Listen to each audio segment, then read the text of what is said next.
अल्हम्दुलिल्लाह कफ़ा व सलामुन अला इबादिहिल्लज़ीना इस्तफ़ा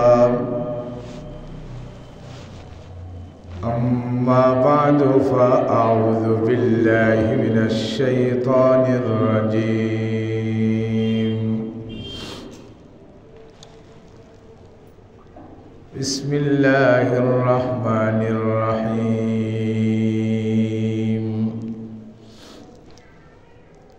वमिन आयातिही अन खलक़ लकुम मिन अनफुसिकुम अज़वाजा लितस्कुनू इलैहा वजअल बैनकुम मवद्दतन व रहमा इन्न फी ज़ालिका लआयातिन लिक़ौमिन यतफ़क्करून। सदक़ल्लाहु मौलानल अज़ीम। वअन सहल इब्न सअद रज़ियल्लाहु तआला अन्हु क़ाल क़ाल रसूलुल्लाहि सल्लल्लाहु अलैहि वसल्लम जाअ रसूलुल्लाहि सल्लल्लाहु अलैहि वसल्लम बैत फातिमत फलम यजिद अलियन फिल बैत फ़क़ाल ऐना इब्नु अम्मिकी क़ालत बैनी व बैनहु शैउन फ़ग़ाज़बनी फ़ख़रज फ़लम यक़िल इंदी। फ़क़ाल रसूलुल्लाहि सल्लल्लाहु अलैहि वसल्लम लिइंसानिन उन्ज़ुर ऐना हुवा फ़जाअ फ़क़ाल या रसूलल्लाह हुवा राक़िदुन फ़िल मस्जिदि फ़जाअ रसूलुल्लाहि सल्लल्लाहु अलैहि वसल्लम वहुव राक़िदुन फ़िल मस्जिदि वक़द सक़त अन शिक़्क़िही रिदाउहु औ कमा क़ाल अन्नबिय्यु सल्लल्लाहु अलैहि वसल्लम। अल्लाहुम्मा सल्लि अला मुहम्मदिन व अला आलि मुहम्मद कमा सल्लैता अला इब्राहीम व अला आलि इब्राहीम इन्नका हमीदुम मजीद।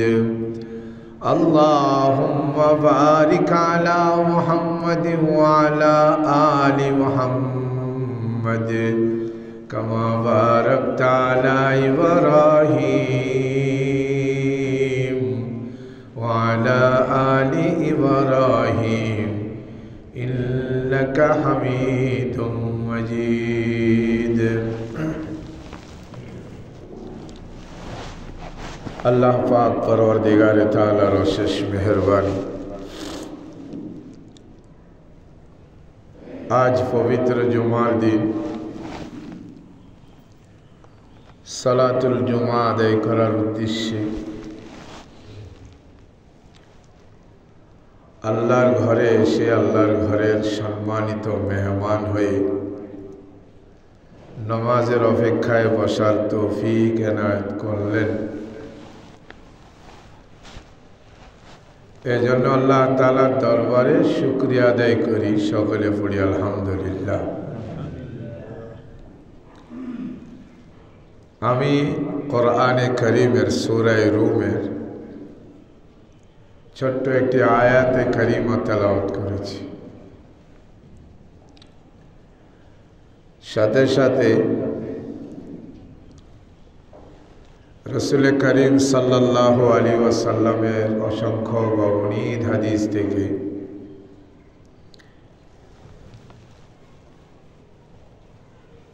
ছোট্ট একটি হাদিস, যে হাদিস খানা ইমাম বুখারী রাহমাতুল্লাহ আলাইহি বুখারী শরীফের মধ্যে হাদিসগুলি এনেছেন।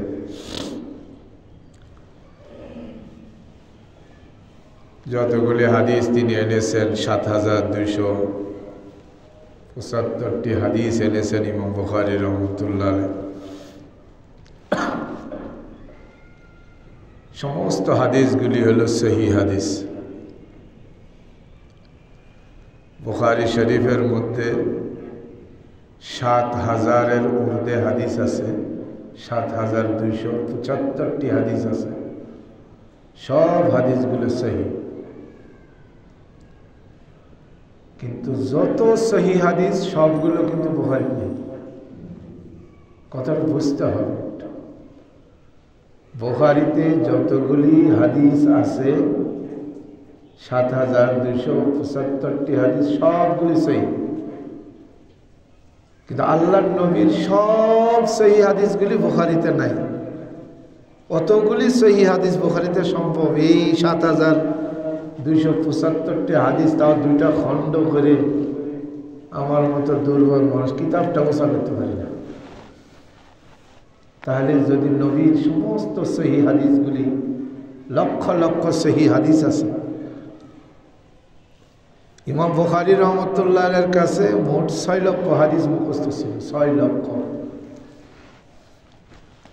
তো ৬ লক্ষের মধ্যে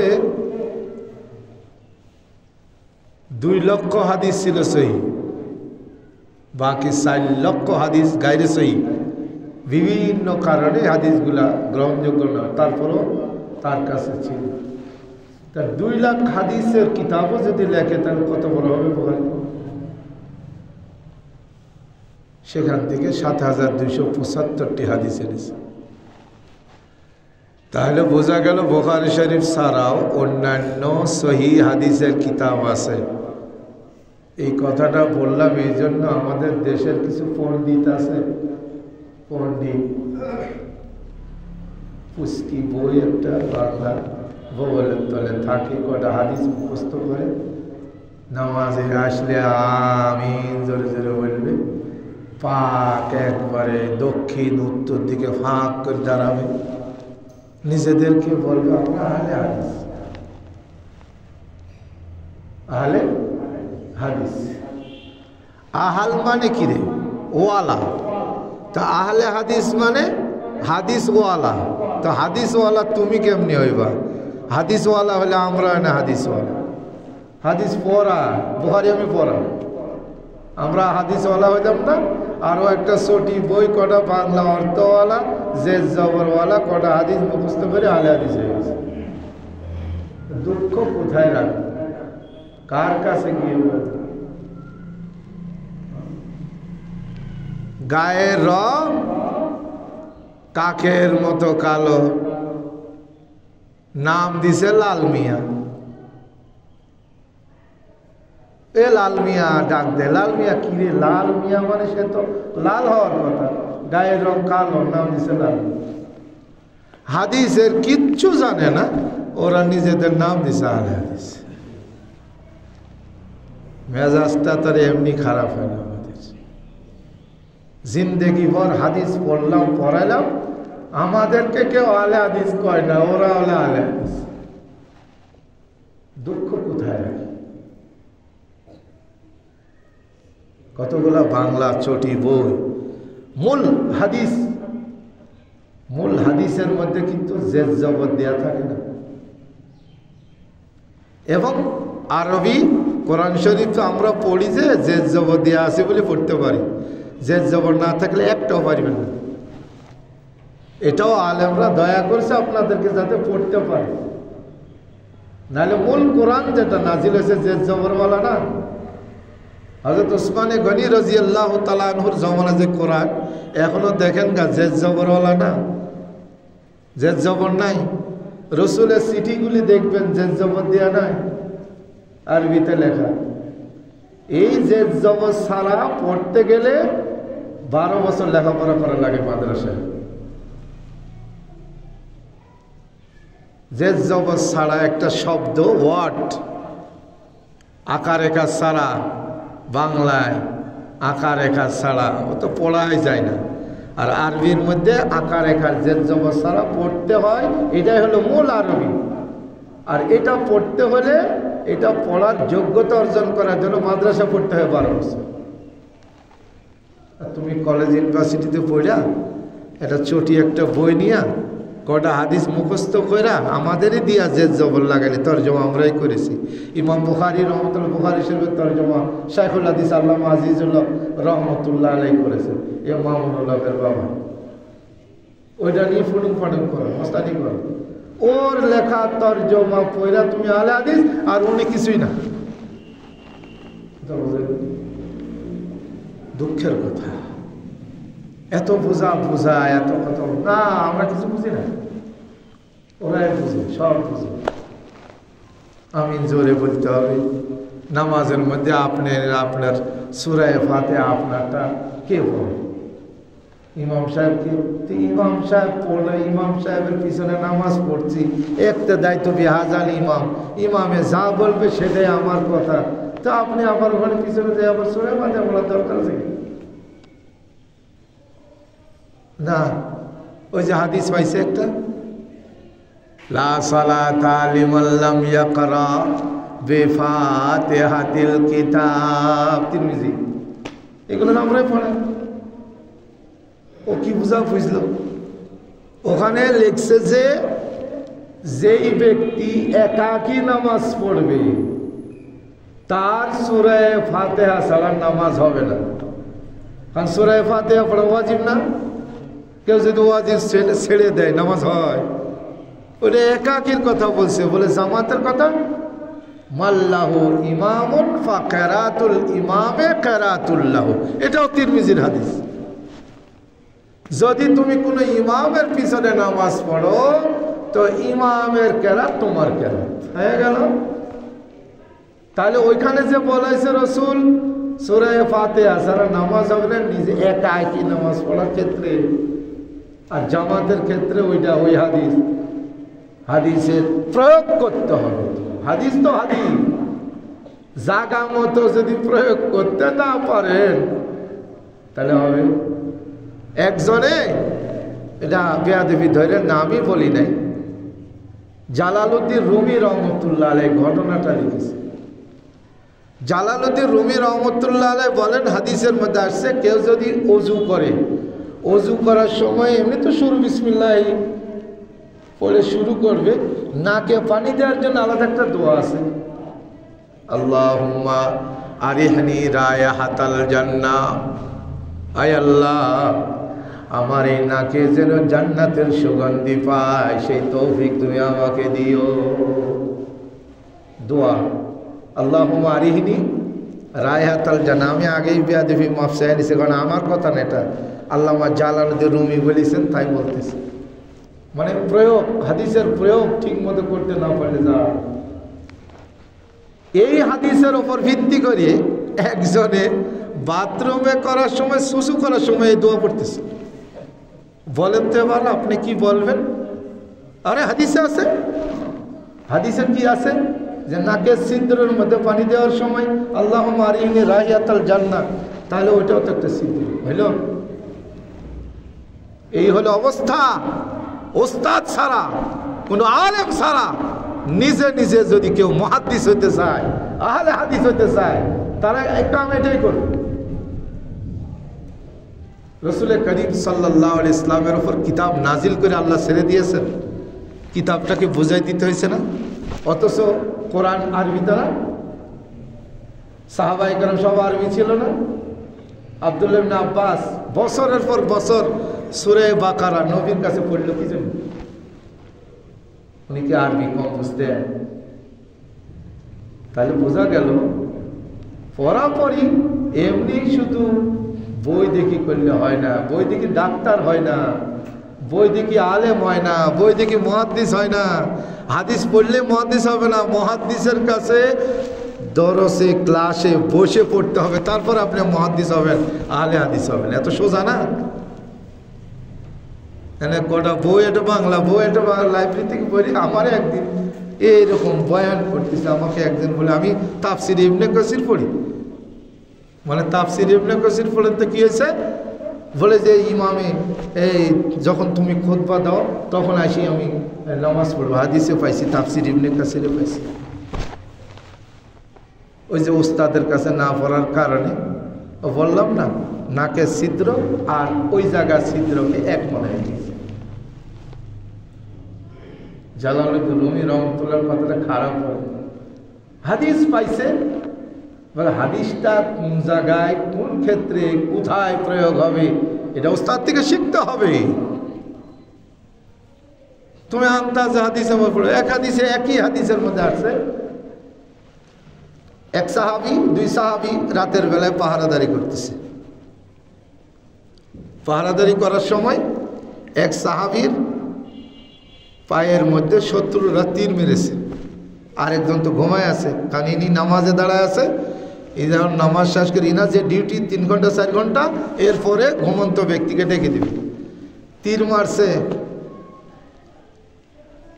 ফাজাইলে আমালের মধ্যে আছে। তীর মারার পরও লড়াচড়া নেই, কারণ উনি কোরআন তেলাওয়াত করতেছে সূরা কাহাফ। আর সূরা কাহাফ একটা মজার তেলাওয়াত, মানে এত মজার মধ্যে আছে যে তীরে তার পুরা শরীর রক্তাক্ত হয়েছে, উফ পর্যন্ত করেননি, তেলাওয়াত চালিয়ে দিচ্ছে। একে একে 2-3টা তীর আঘাতপ্রাপ্ত হয়েছে। তারপরেও তিনি তেলাওয়াত সূরা কাহাফ শেষ করে সালাম ফিরাইয়া তারপরে তার সাথীকে ডাকছে। তাহলে এই হাদিসের দ্বারা বোঝা গেল রক্তক্ষরণ হয়েছে না? তো রক্তক্ষরণ হইলে তো ওযু ভেঙে যাওয়ার কথা না, নামাজ থাকলো কি করি? আপনি যদি কোনো ওস্তাদের কাছে না পড়া শুধু এই হাদিসটার অর্থ ফাজাইলে আমাল থেকে বা অন্য কোনো হাদিসের কিতাব থেকে পড়েন, তা আপনার মাথার মধ্যে ঢুকবে কি না রক্তক্ষরণ হইলে তো ওযু ভাঙে না। অথচ অন্য হাদিসের মধ্যে আসছে কারোর যদি নাক দিয়ে রক্ত ঝরে, নামাজের অবস্থায় থাকলে নাক চেপে মুসল্লির থেকে সে বেরিয়ে যাবে, তাড়াতাড়ি ওযু করে এসে তারপর নামাজকে বেনা করবে। তাহলে ওখান থেকে বোঝা গেল নাকের রক্ত ঝরলে বা শরীরের কোনো জায়গায় রক্ত বেরিয়ে যদি গড়িয়ে পড়ে ওযু ভেঙে যাবে। আপনি দুটো হাদিস যদি আপনি কোনো ওস্তাদের থেকে না পড়েন তো আপনি তো বিপদে পড়বেন, বিপদে পড়বেন। ওইটার হাদিসের অর্থ কি আর এই হাদিসের অর্থ কি, এগুলি ওস্তাদের কাছে শিখতে হয়। এই জন্য বলছিলাম নিজে নিজে আহলে হাদিসও হওয়া যায় না, মুহাদ্দিসও হওয়া যায় না, আলেমও হওয়া যায় না, ডাক্তারও হওয়া যায় না, ও নিজে নিজে বই পড়ে পড়ে হওয়া যায় না। কোনো ওস্তাদের কাছ থেকে সামনে দোজানু হয়ে আত্মাহিয়াতুস সূরাতে বসে আদবের সাথে ওস্তাদের থেকে শিক্ষা নিতে হয়। ওগুলো ভালো বুঝি। ডাক্তার হওয়া যায় না, হাতুড়ি হয়। যারা নিজে বই পড়ে পড়ে ডাক্তারি করে এদেরকে কি বলি আমরা? হাতুড়ি ডাক্তার। ওমা ওই বেলায় ঠিক আছে, কিন্তু এই বেলায় মৌলবীকে হাতুড়ি মৌলবী বলতে পারে না, কাঠ মৌলবী বলেন না ওরে। ওইটাও যদি হাতুড়ি ডাক্তার হয় তাহলে হাতুড়ি মৌলবী। কিন্তু ওই মৌলবীর কথায় আমরা শুনছেন, কারণ শয়তানের বাক্সে ঢুকতে পারিস ওরা, আমরা তো ঢুকতে পারি। শয়তানের বাক্স বুঝে কি বাবারে, টেলিভিশন এ বক্তা অমুক অমুক চ্যানেলের বক্তা,